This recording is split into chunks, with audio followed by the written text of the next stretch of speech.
voltar aqui, como eu disse, a gente está partindo do pressuposto de que, de fato, o que existe de interessante na produção contemporânea, ou de mais interessante, ou de mais ambicioso, é justamente essa articulação com as comunidades, essa produção de uma arte dialógica, etc.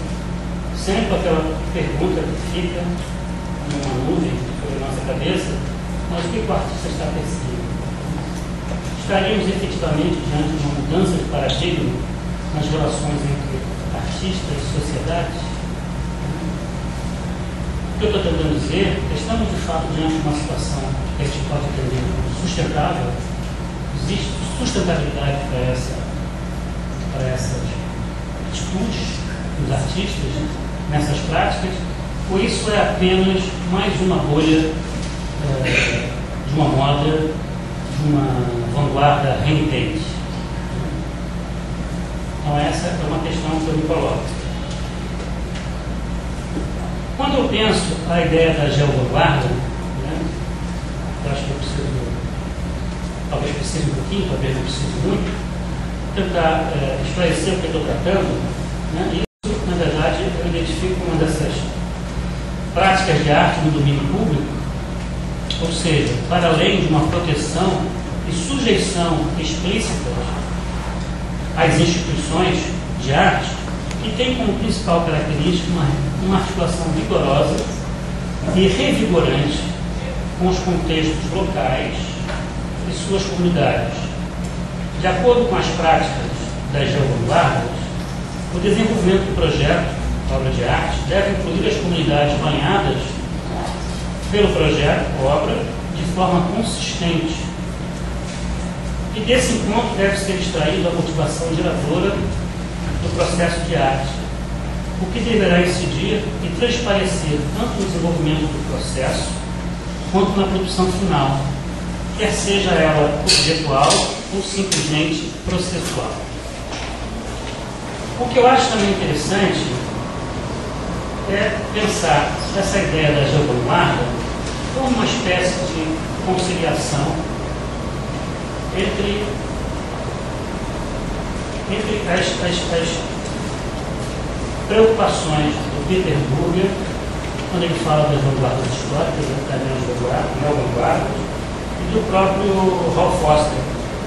Na verdade, eles discordam quando o Peter Burger vai dizer das vanguardas históricas, daquelas vanguardas do começo do século XX, as vanguardas que procuravam justamente enfrentar essa desarticulação entre arte e vida, né? As vanguardas históricas, a gente pode falar da própria Bauhaus, pode falar dos construtivistas russos, a gente pode falar dos próprios dadaístas.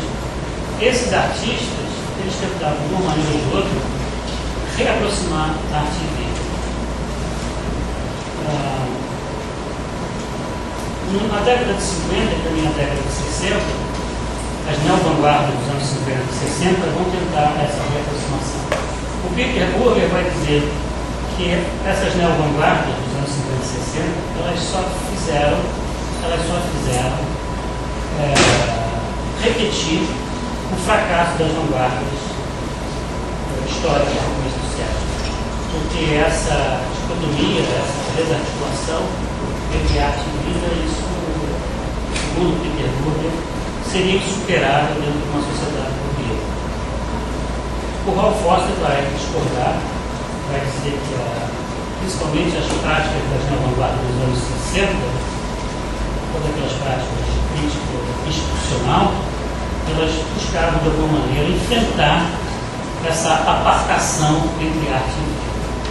A nossa perspectiva é que as geovanguardas, elas parecem finalmente conciliar essa possibilidade de articulação entre arte e vida, porque de fato os artistas hoje estão de fato comprometidos com essa imbricação da arte com a vida. Antes que o professor Kinsler me diga, tem 5 minutos. ali o relógio, assim, está pegando meu pé. Então, é o seguinte, o fato é que se nós partimos dessa ideia de que essas práticas elas são revigorantes, estão muito presentes, principalmente nas 2 últimas décadas, seguramente essas práticas elas enfrentam muitas dificuldades. Primeiro, daqueles que não acreditam na possibilidade da arte se articular com essas questões da vida. Não acreditam nessas possibilidades de alternativas para além de um sistema de arte que tem suas amarras e suas dificuldades.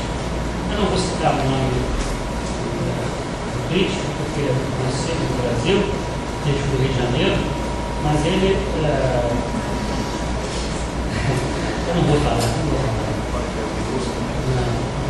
Mas ele, por exemplo, não sei se vocês conhecem, no Rio, no imaginário periférico, o grupo, lá do Rio, e esse crítico teve problemas em dizer que o imaginário periférico presta um desserviço às artes. Isso porque as práticas do imaginário periférico não atingem aqueles padrões de qualidade entre aspas que esse crítico acha que deve ter. Mas existem outros críticos que estão pensando seriamente as implicações dessas aproximações entre a arte, os artistas e a sociedade. Eu estava lendo ainda esses dias um texto do Stephen Wright, de 2004, e ele é um crítico severo. Eu só vou falar da crítica, porque tem uma parte também que ele acena de uma forma positiva para essas práticas, mas o professor Kinsey não deve deixar falar só da crítica que está interessando aqui. Ele fala, por exemplo, que esses artistas nessas práticas acabam propondo serviços forçados, serviços que são, no sentido de não solicitados, para a pessoa. Nesse encontro da sociedade, dos artistas com as comunidades, acaba que os artistas forçam um pouco essas relações, através de serviços que não são solicitados, em interações que são frívolas, e algo que é mais grave. Ele fala da expropriação do material produzido coletivamente. Ou seja, o artista caminha uma proposição, comove as comunidades, todo mundo se envolve, e depois o artista